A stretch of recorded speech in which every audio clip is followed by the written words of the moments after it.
My name is Grace Miller. I'm 34 years old, and until recently, I believed that if I stayed quiet long enough, cruelty would eventually get bored and move on. I was wrong. My older sister, Delilah Montgomery, has been targeting my son for years. Subtle at first, then openly, and finally without shame. She wrapped every insult in concern, every insult in tradition, every insult in the comforting lie that she was only trying to help. And my family let her. I didn't always plan to destroy my sister's perfect life. At first, I just wanted her to stop hurting my child. But when someone keeps stabbing you while smiling, eventually you stop asking them to put the knife down, and you start documenting the wounds. Before I tell you how everything fell apart, you need to understand how it began. Delilah and I grew up in a home where appearances mattered more than truth. Our father, Richard Miller, was a high-powered corporate attorney who viewed his daughters as reflections of his personal success. Our mother, Patricia, came from generational wealth and carried it like a crown no one else could see, but everyone was expected to respect. We lived in a pristine colonial house in Connecticut, where mistakes were quietly corrected and feelings were quietly buried. Delilah was 3 years older than me, and she learned the rules early. She got straight A's, dated the right boys, went to Yale, married Kevin Montgomery, heir to a luxury car dealership empire. They had 2 children, Olivia and Nathan, enrolled in private school, tennis lessons, country club summers. Their life looked like a brochure. Mine didn't. I went to art school, which horrified my parents. I fell in love with a musician named Tyler, who had tattoos and a motorcycle and no interest in pretending to be anyone else. We never married. We had Lucas when I was 25. Tyler died in a car accident when Lucas was 2. Because we weren't married, my family treated his death like an administrative correction, a tragic mistake that solved itself. I had committed the ultimate sin. I had a child out of wedlock. Delilah never let me forget it. At first, her comments were quiet. Conversations about values, remarks about how children need both parents. Praise for stable homes delivered while staring directly at Lucas. By the time Lucas turned 9, the comments had sharpened into weapons. His birthday party was small. Cake, ice cream, a few balloons in our apartment. Lucas was so proud of his new bike, so excited to show everyone his art supplies. Delilah arrived late, as always, sweeping in with expensive gifts for her own children and a thinly disguised afterthought for Lucas, a coloring book meant for a toddler. When Lucas accidentally knocked over a glass of juice, it shattered on the kitchen floor. He froze, then started apologizing over and over. His little voice panicked. I knelt to reassure him. That's when Delilah leaned down to her daughter and said, loud enough for everyone to hear, "This is why bastards need proper discipline." The room went silent. Lucas didn't know the word, but he understood the tone. He looked at me, confused, searching my face for safety. My mother cut the cake. My father checked his phone. Kevin suddenly needed to take a call. No one corrected her. I asked everyone to leave. Delilah acted shocked, hurt, claimed she was only concerned about proper child rearing. My parents sided with her. That night, as Lucas lay in bed asking me what that word meant, something inside me broke and reformed into something colder, steadier, and far more dangerous. I stopped trying to be the bigger person. I started paying attention. The morning after Lucas's birthday, I woke up with the kind of clarity that feels like pain. Lucas had already left for school. The apartment was too quiet. Just the hum of the refrigerator and the soft creak of the floorboards when I walked barefoot to the living room. Tyler's photo sat on the mantel like it always did. Him smiling in that careless way he used to, like the world couldn't touch him. I stared at it and whispered, "She's not going to stop." And I hated how certain I was. Tyler would have confronted Delilah right there in my kitchen. No hesitation. He never tolerated cruelty dressed up as concern. But Tyler's blunt honesty had always made my family tighten their mouths and look past him like he was something stuck to their shoe. In their world, discomfort was worse than injustice. His death had been tragic, but in the ugliest corner of my mind, I knew my parents saw it as convenient.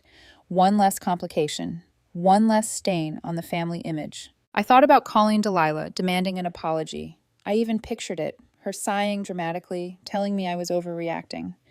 Then my parents would mediate, which in their language meant gently scolding me for not taking a joke. I'd lived that loop my entire life. So instead of a confrontation, I decided on something else. I decided to collect proof. That week at work, I moved through meetings and emails like a ghost. My hands looked normal, my voice sounded normal, but inside I was building something, brick by brick, quietly. At home, I found Lucas sitting at the kitchen table drawing. His shoulders were hunched, like he was trying to shrink into the chair. He didn't ask about the party again. That was the part that terrified me most. He'd learned silence. He'd learned that speaking up only made things worse. And I realized with a cold twist in my stomach that my family hadn't just heard him once. They'd trained him. That Sunday, my parents insisted we come for dinner. "It's tradition," my mother said brightly over the phone, like tradition was a magic word that erased everything. I wanted to say no. I wanted to snap that tradition didn't include humiliating a child. But I heard Lucas in the background humming to himself, trying to sound okay, and I knew this wasn't just about what I wanted anymore. So I went. Before we left, I slid my phone into my purse and quietly turned on the voice recorder. It felt wrong at first, sneaky, dishonest. But then I remembered the way everyone had stared at the floor when Delilah said that word. If they could pretend not to hear, then I could pretend this wasn't spying. My parents' house smelled like rosemary and expensive candles. The same polished hardwood floors, the same framed family portraits. Delilah's wedding photo, front and center, of course, like a shrine. Delilah arrived 15 minutes late, carrying a homemade dessert and her usual air of superiority. Kevin trailed behind her, already checking his phone. At dinner, Delilah launched into her favorite subject, her children's achievements. "Olivia got the lead in her school play," she announced, beaming. The director said children from stable homes tend to be more confident performers. Something about security, allowing them to take creative risks. Her eyes slid to Lucas like a knife. Lucas stared at his mashed potatoes, quietly pushing them into a neat line. "Lucas is very creative," I said evenly, my voice tight but controlled. "His art teacher says he has real talent." Delilah made a delicate little laugh. "Oh, art. That's sweet. Nice for a hobby, I suppose. But Olivia is developing real-world skills. Public speaking, leadership, confidence." "Lucas has those skills too," I said.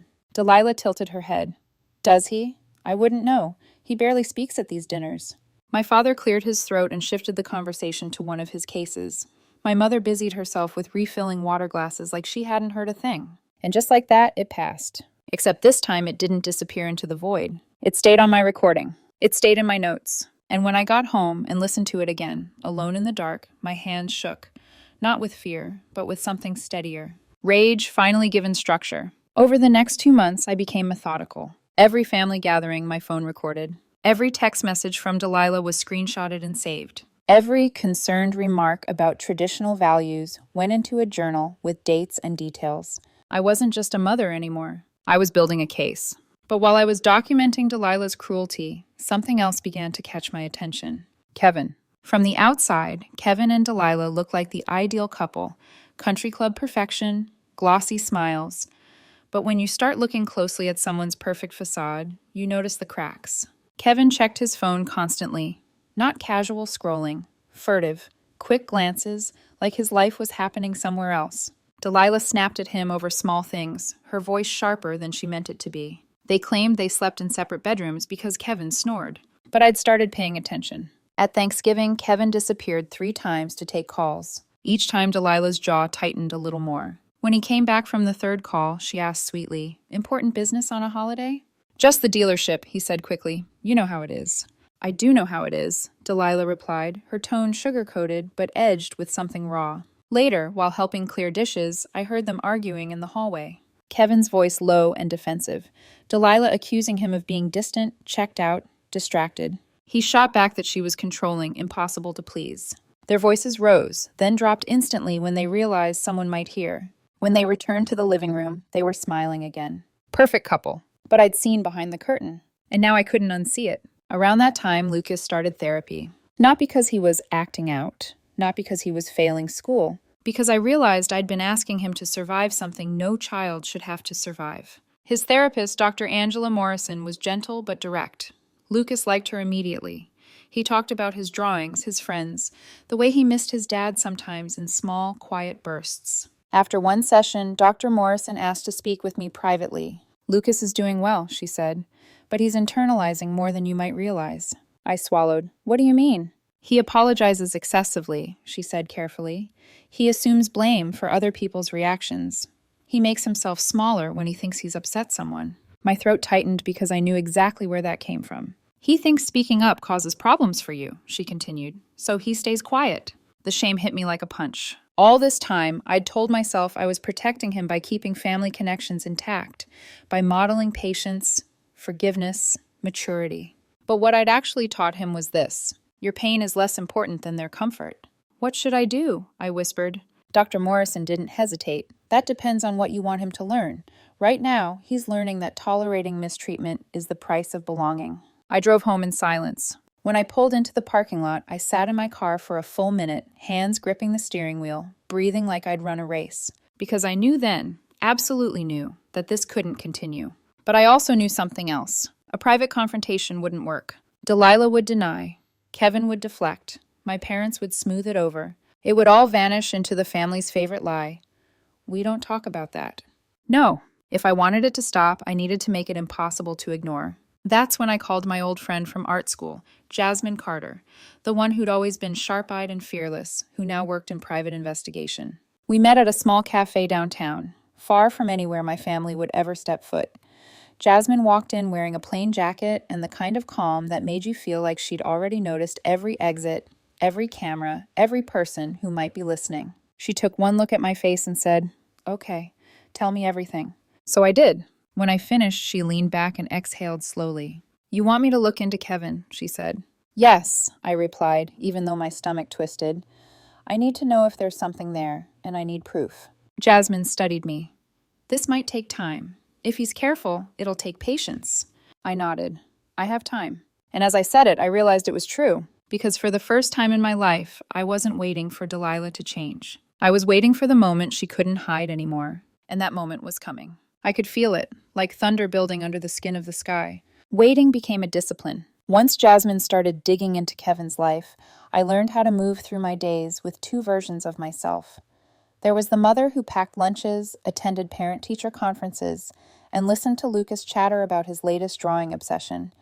And then there was the other version, the one who watched, recorded, cataloged, and prepared. The second version didn't flinch. Jasmine warned me during our second meeting, sliding her coffee aside. "If he's doing something, it's not going to be a one-time mistake. Men like Kevin don't cheat accidentally." I didn't respond right away. Somewhere deep down, I still wanted this to be small. A flirtation, a lapse in judgment, something I could file away as leverage and never actually use. But life doesn't reward wishful thinking. 3 weeks later, Jasmine handed me a folder thick enough to make my stomach drop. "He's sloppy," she said calmly. "Once you see the pattern, it's almost insulting." I flipped through this content slowly. Surveillance photos, time-stamped, organized, devastating. Kevin at a restaurant, leaning close to a woman I didn't recognize. Kevin holding her hand as they crossed a street. Kevin kissing her in his car. My fingers trembled as I turned the page. "Who is she?" I asked. "Brittany Caldwell," Jasmine replied. "Sales rep at his biggest dealership. She started working for him about 2.5 years ago. The affair began roughly 6 months after that." 2 years. 2 years of lies, holidays, family dinners, and speeches about commitment. There was more. Hotel receipts from the same boutique hotel, Tuesdays and Thursdays, almost religiously consistent. Bank transfers, jewelry purchases, a lease agreement for an apartment in her name. "How much?" I asked, already knowing I didn't want the answer. "Close to $300,000, Jasmine said, and that's just what I could verify." I leaned back in my chair, the cafe noise fading into a dull roar. This wasn't just betrayal, this was theft. Money that belonged to Delilah, money meant for their children, rerouted to fund Kevin's secret life. "And there's something else," Jasmine added, pulling out another set of documents. "The apartment is in a building owned by his family's company. He's paying rent to himself using diverted business funds." My mouth went dry. "That's embezzlement," I said quietly. "Yes," she replied. "And his father still controls the company. Kevin doesn't have authorization for any of this." I closed the folder carefully, like it might explode. Kevin wasn't just cheating. He was gambling with everything Delilah had built her identity around. And the irony wasn't lost on me. Delilah, the self-appointed moral authority, preaching values while sleeping next to a man who had been dismantling her life piece by piece. I should have felt satisfied. Instead, I felt focused, because Kevin alone wasn't enough. If I was going to expose them, it couldn't look like a personal vendetta. It had to be undeniable, systemic, bigger than my hurt. So I turned my attention fully to Delilah's world, the country club. For years, I'd avoided it like a shrine to everything I rejected. But now I started attending events as my parents' guest. Charity luncheons, fundraisers, school benefit nights. Delilah thrived there. She moved through the room like she owned it. Air kisses, laughter timed perfectly, eyes scanning constantly to ensure she was still admired. I watched her closely. Who she embraced, who she ignored, who she subtly excluded. At one luncheon, a woman named Priscilla Chen approached Delilah's circle, smiling politely. Delilah shifted her body just enough to close the space. The circle tightened. Priscilla hesitated, then retreated. Later, I asked my mother about her. "Oh, Priscilla," she said vaguely. "Her husband owns those Asian fusion restaurants downtown. Very successful, but, well, they're new." "New," I repeated. My mother smiled thinly. "The club has standards." Standards. The same word Delilah used when talking about families, about children, about worth. I started talking to staff. Waiters, bartenders, maintenance workers, people my family rarely looked at long enough to remember their names. One bartender, Marcus, mentioned his wife worked in the membership office. "She hates it sometimes," he said quietly while wiping down the bar. "Certain members make her job difficult." My pulse quickened. A week later, I found his wife, Sandra, eating alone in the employee cafeteria. She sat stiffly, like someone used to being overlooked. When I introduced myself as Delilah's sister, her eyes flickered with something like fear. I didn't waste time. "If something's wrong," I said gently, "you shouldn't be the one carrying it alone." She stared at me for a long moment. Then she leaned forward and whispered, "I keep copies. Emails, meeting notes, membership applications rejected without cause, messages from Delilah instructing her who to discourage, who didn't fit." The words on the page were worse than I expected. "Not our kind of people. Wouldn't reflect well. Find a reason." Sandra's hand shook as she passed me the folder. "I didn't want to be part of it, but I needed this job." "You did the right thing," I said firmly. And for the first time since Lucas's birthday, I felt something shift. This wasn't just about revenge anymore. It was about exposure. By the time I left the club that afternoon, the pieces were in place. Kevin's betrayal, Delilah's discrimination, my family's silence, all orbiting around one carefully maintained lie. And I knew exactly where that lie would collapse, because my mother had already told me about the party. Their 40th wedding anniversary, to be held at the country club. A celebration of commitment, legacy, family. I smiled when she told me, because Delilah had spent years humiliating my son in private. And now finally I had the stage. The week before my parents' 40th wedding anniversary, the world kept moving as if nothing monumental was about to happen. Lucas had soccer practice. I answered emails for freelance design work late into the night. I folded laundry. I cooked dinner. Life stayed ordinary while my insides felt like a held breath stretched too long. I didn't tell Lucas what I was planning, not because I didn't trust him, but because children shouldn't have to carry adult battles. What I did tell him was this: things might change after the party. He looked up from shredding cheese, eyes cautious but hopeful. "Like Sunday dinners?" "Yes," I said softly. "Like maybe we won't go anymore." He didn't smile. He exhaled. "I don't like Sundays," he admitted. "Everyone looks at me funny, and Aunt Delilah makes me feel bad." That was it. That was the last thread of doubt snapping. The night before the party, Kevin called me. "Grace," he said, too casual, "I just wanted to warn you. Delilah's been stressed. She might say something about Lucas." The audacity almost made me laugh. "Thanks for the heads up," I said calmly. "I appreciate your concern." When I hung up, I knew he felt it. Something in him sensed the ground shifting, but it was too late.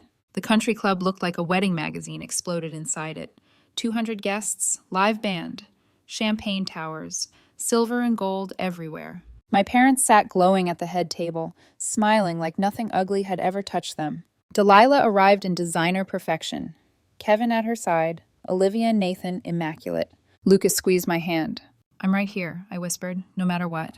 During dinner, my father spoke about legacy. My mother talked about commitment. Then Delilah stood up. She was brilliant at this, warm, poised, dangerous. "Family means values," she said, eyes drifting toward me. "Supporting loved ones, even when they make mistakes, even when children are born into less than ideal circumstances." The room went still. Lucas's shoulders curled inward. And I stood up.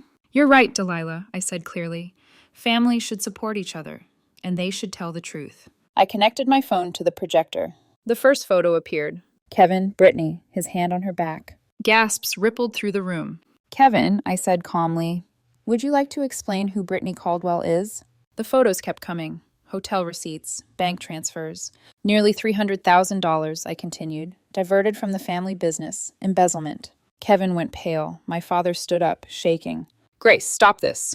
Oh, I'm not done. The screen changed. Emails, membership rejections, words like, not our kind of people. This, I said, turning to Delilah, is my sister systematically discriminating against families based on race and income. Delilah broke. Mascara streaked. Her voice turned shrill. You vindictive... No, I interrupted. You did this. I just stopped protecting you. I looked around the room. My sister has called my son a bastard for years, and every single one of you let it happen because stopping her would have been uncomfortable. I took Lucas's hand. We're done. We walked out as the room erupted behind us. Voices raised, lies unraveling, perfection collapsing. The aftermath was brutal. Kevin was removed from the business. Criminal charges followed. The divorce was vicious. The country club banned Delilah permanently. Lawsuits followed. Her social circle vanished overnight. My parents' reputation shattered. Charity boards quietly asked for resignations. But the quietest change mattered most. Our Sundays were peaceful. Lucas started standing straighter, speaking louder. 6 months later, Delilah called me. She sounded small. I'm sorry, she said. I was jealous. You were happy. I was miserable, and I took it out on a child. I didn't forgive her then. But months later, in a therapist's office, she apologized to Lucas. He accepted it with a grace that humbled us both. Today, nearly 2 years later, our family exists, carefully, with boundaries. Lucas is confident, creative, unafraid. People ask if I regret that night. I don't. I didn't destroy my family. I stopped pretending it wasn't already broken. And if anyone ever tries to hurt my son again, I won't hesitate. Because protecting your child is never cruelty. It's love.